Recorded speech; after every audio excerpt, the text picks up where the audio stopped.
बहन और भाइयों, दोस्तों, कला की कहानी, कलाकार की ज़ुबानी, इस खूबसूरत महफ़िल में आपका दिली खुशामदीद, हार्दिक स्वागत, हार्टली वेलकम।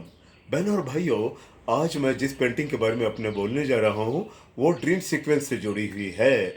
जी हाँ, ख्वाबों के नगर, सपनों के जहाँ, यादों के नगर ले जाने वाली पेंटिंग है। जी हाँ दोस्तों, देखिएगा, ट्रीज़ सब्जेक्ट है, ट्रीज़। ये ट्रेडिशनल ट्रीज नहीं है। मैंने सपनों में जैसे पेड़ आते हैं, अपने सपनों में जैसे पेड़ आएंगे, उस तरह मैंने इसकी अक्कासी की है, इसको कैनवास पे नुमाया किया है। जी हाँ, देखिएगा, मैं उसके डिटेल बताता हूँ। ये जो ट्रीज मैंने बनाए हैं ट्रेडिशनल नहीं है, बिल्कुल नहीं है। ट्रेडिशनल पेड़ तो आप भी जानते हैं। मैं कई गीत सुनता रहता हूँ, हिंदी, मराठी, सभी ऑल सॉन्ग्स। आशा जी का एक बहुत खूबसूरत गीत है, बेहद खूबसूरत गीत। आशा जी का मराठी गाया हो, मराठी तो खैर उनकी मातृभाषा है। मैं मराठी गीत के बोल बताऊंगा, उसी को हिंदी में आपको उसका ट्रांसलेट करके बताता हूँ। जो हमारे हिंदी भाषिक दोस्त हैं वो नहीं समझ पाएंगे, इसके लिए। बहन और भाइयों, वो गीत था आशा जी का मराठी गीत, ही वाट दूर जाते स्वप्ना मधील गावा। वाह, क्या बात है, क्या खूबसूरत लिखा है भाई। इसका मतलब है, ये राह बड़ी दूर जाती है, ये रास्ता बड़ा दूर चला जाता है, ये राह दूर जाती है सपनों के गांव। बस इस गीत को जब मैंने सुना तो सोचा इसकी अक्कासी कर लूँ, इसको बना दूँ। एक करीब से देखिए, नज़दीक से देखिएगा, इसमें ट्रीज जो मैंने बताए हैं बहनों और भाइयों, वो ट्रीज ट्रेडिशनल नहीं है। सपनों के गांव, यादों के नगर, और किसी यादों के धुंधलके में कहीं अचानक किसी मोड़ पे हम इस नगरी पहुंच जाते हैं। इस तरह के ये पेड़ है। इसके ब्रांचेस, इसकी शाखें भी अपने आप में कमाल करती हैं। उनके रंगों की बनावट देखिएगा, और उसके जो जड़ें ज़मीन में गई हैं, उसको भी एक रिदम है। जी हाँ, वो रिदम के साथ गई हैं, ऐसी टेढ़ी मेढ़ी नहीं गई हैं। देखिएगा, रिदम के साथ जड़ें ज़मीन में गई हैं। और भाई, कोहरा मैंने काफ़ी बताया है, और कोहरा में एक लेडी है, जी हाँ, जिसको महाराष्ट्रियन कॉस्ट्यूम पहनाया गया है। बैक पोज है लड़की की। और मच्छेरन जो यहाँ कपड़े पहनती है, साड़ी पहनती है जिस अंदाज में, उस तरह से बताया गया है। उसने सर पे टोकरी ली है, उसमें कुछ चीज़ें हैं, इस तरह वो जा रही है, पगडंडी पार कर रही है सपनों के नगर, यादों के जहाँ, कोहरा खोया हुआ, एक यादों की झलकियाँ लिया हुआ।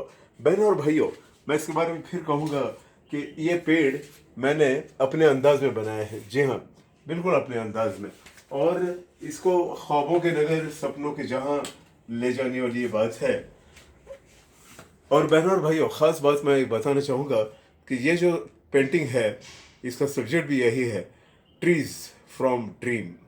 ट्रीज फ्रॉम ड्रीम, सपनों से आए हुए पेड़, और पेड़ों की वो नगरी, वो धुंधल का, वो झुंड पेड़ों का, और कोहरा में खोया हुआ रास्ता। बहनों और भाइयों, मैंने एक पेड़, एक या दो पेड़ नहीं बनाए, दो चार पांच पेड़ों के, ज़्यादा पेड़ों के बनाए। 1 2 3 4 5 6 7, 7 पेड़ लिए, और उसको इकट्ठा कंपोज किया, और तब जाके अच्छा कंपोज हुआ। और इसके कलर स्कीम, इसका अंदाज बिल्कुल अनोखा है।